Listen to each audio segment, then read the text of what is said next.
Hello' এতিয়া হৈছে দুপৰীয়া আৰু মই বনাব ওলাইছোঁ ফ্ৰাইড ৰাইচ। আচলতে ৰাতিপুৱা ভাত জলদি খালোঁ, সেইকাৰণে এতিয়া ভোক লাগিছে, কিন্তু ভাত খাবলৈ মন নোযোৱাত ভাবিছোঁ ফ্ৰাইড ৰাইচ টাইপৰ কিবা এটা বনাই খাওঁ। একো তেনেকুৱা ৰেচিপি ষ্টাইলত মই নাই বনোৱা, ঘৰত যি শাক পাচলি আছে তাকে দি দিছোঁ। আৰু মছলাৰ ভিতৰত মই মিট মছলা আৰু ৰেড চিলিটো অলপ ইউজ কৰিছোঁ, বাকী নিমখ হালধি দিছোঁ আৰু তেনেকৈ। কেতিয়াবা এনেকৈ খায়ো ভাল লাগে। আপোনালোকেও বাৰু মোৰ দৰে এনেকৈ কেতিয়াবা বনাই খায়নে? কমেণ্ট কৰি জনাবচোন। মই বাৰু ফ্ৰাইড ৰাইচ খাই ভালেই পাওঁ, আৰু এইফালে মই ডিম এটাও লৈ ল'লোঁ, এতিয়া মই খাই লওঁ।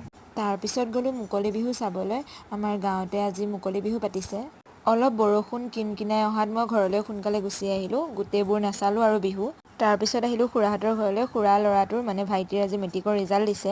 তাৰ ৰিজাল্ট বাৰু ভালেই হৈছে, ভালকৈ পাছ কৰিছে। এইটো দেখিছেনে, সি ভিডিঅ'ত ওলাব লাজ কৰে। আৰু এইফালে এতিয়া আমিও মিঠাই খাই লওঁ। মেইন ভাত খোৱা পাৰ্টিটো বাৰু বাকী আছেগৈ। তাৰপিছত আৰু এটা ৰিজাল্টৰ পাৰ্টিলৈ গ'লোঁ। ওচৰৰে আৰু এটা ভাইটিয়ে মেট্ৰিক দিছিল, তাৰো ৰিজাল্ট ভাল হৈছে। এতিয়া ৰাতিকৈ আমাক চবকে ভাত খাবলৈ নিমন্ত্ৰণ কৰিলে।